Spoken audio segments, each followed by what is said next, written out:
an intellectual, an accomplished businessman, but a marvelous raconteur.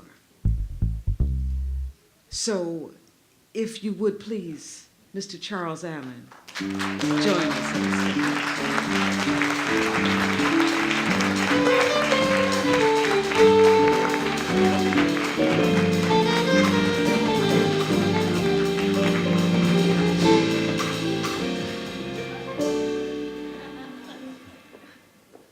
Good evening. I want you to join with me in congratulating the other storytellers for what a wonderful job they've done tonight. I really enjoyed it. Needless to say, I don't go back as far as Walt and Marvin, and certainly not my good friend here, as far as they do with the mayor. But I was introduced to him when I first came to town, and they were hosting a big reception for me. And I was there, and I was waxing heavy at the mic. And I said something to the order, God, I am really glad to be in Cleveland. And I heard the mayor behind me say, tell that motherfucker he's not in Cleveland.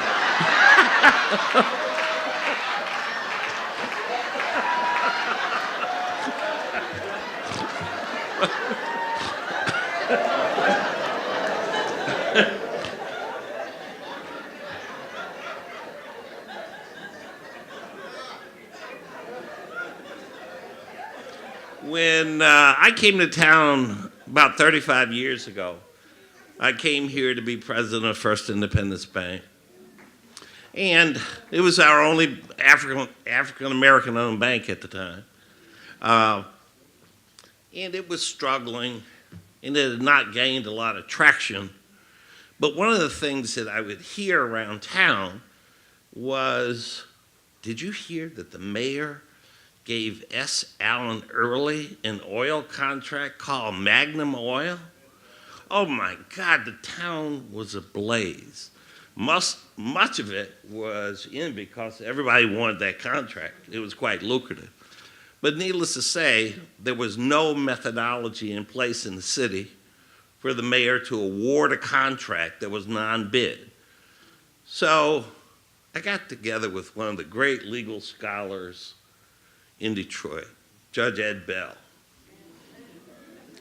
So Judge Bell and I say, hey, look, why don't we sort of invite the African-American members of City Council to the bank, and we can have a discussion. I said, that sounds like a fine idea. True to form, there were 9 members of council, 5 of which were African-American, all of which were in the bank. Unbeknownst to me, without the advice of counsel, I had violated the Michigan Open Meetings law. So the newspaper comes, and they come and they say, you dumb son of a bitch, you violated the Michigan Open Meetings clause. Why didn't you have the white members of council there?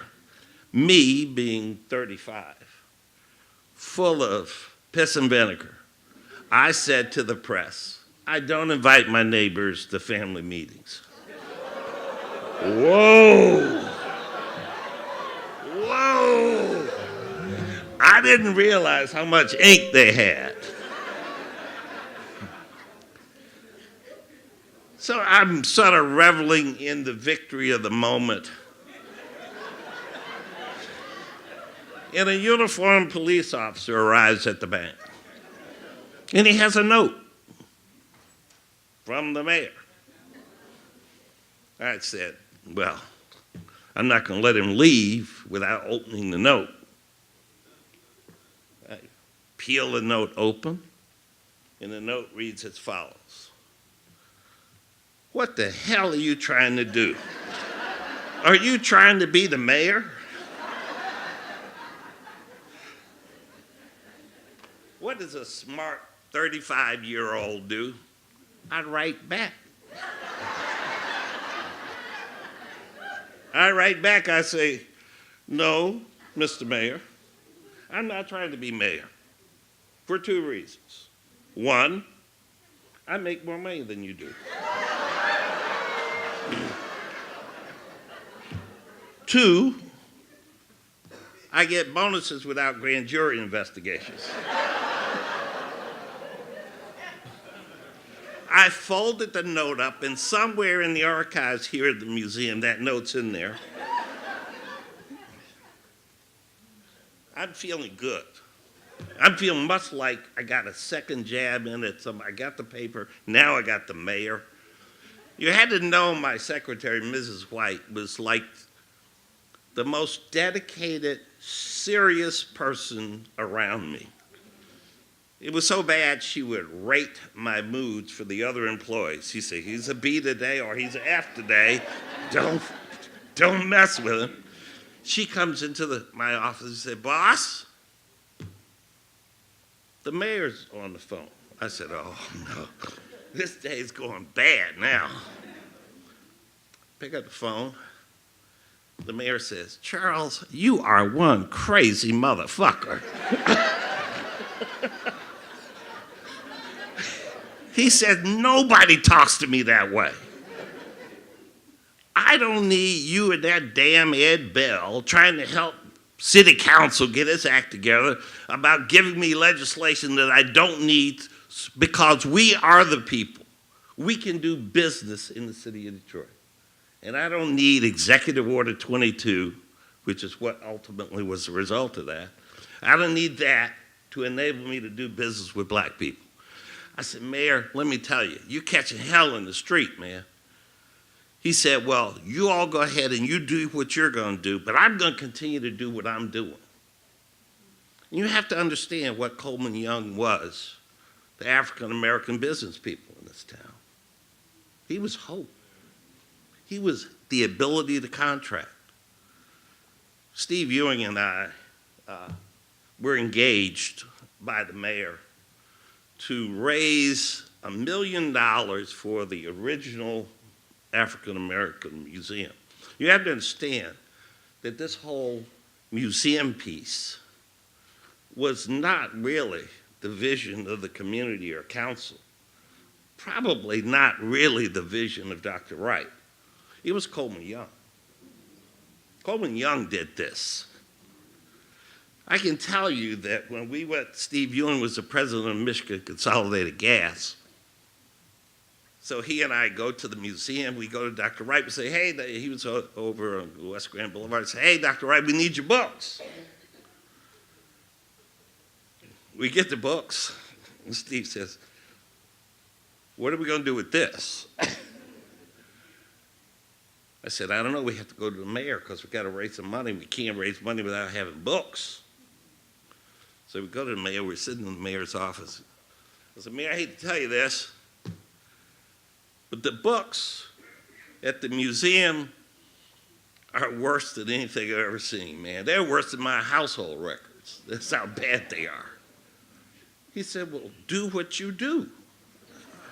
I said, what you mean? He said, cook the motherfuckers.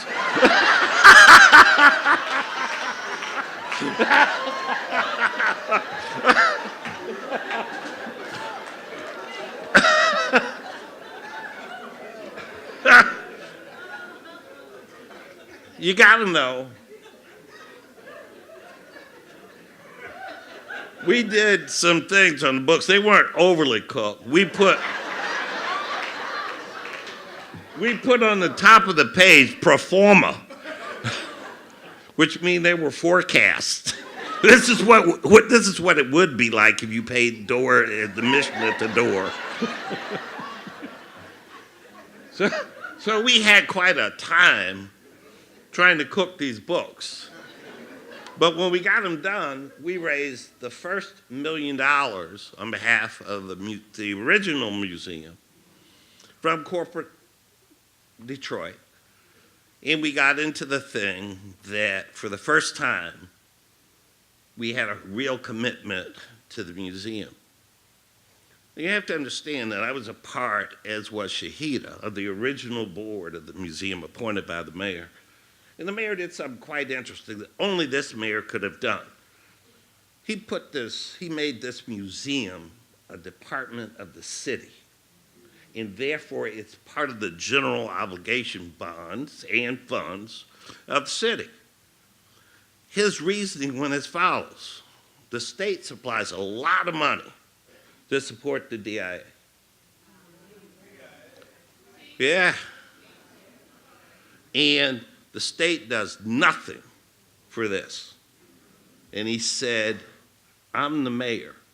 This is black people, and I am going to do this.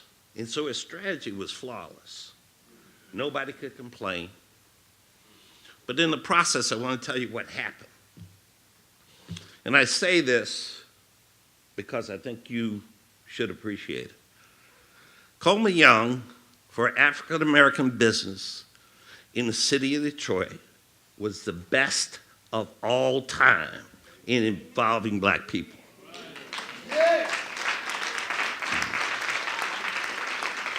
I had a conversation the other day with Lewis, White, and Clay.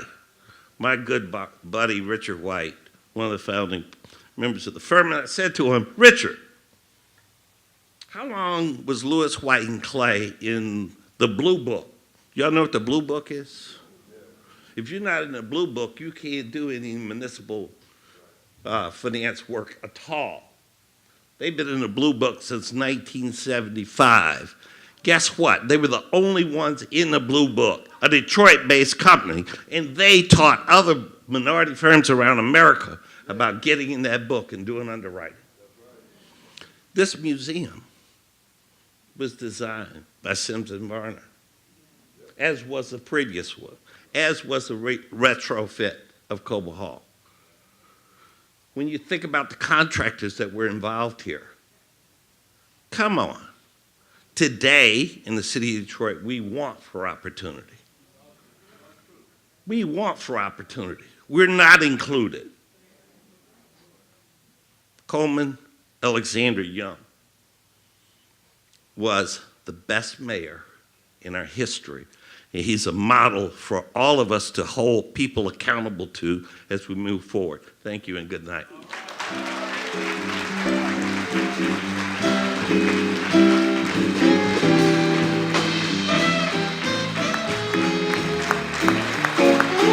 Charles Allen.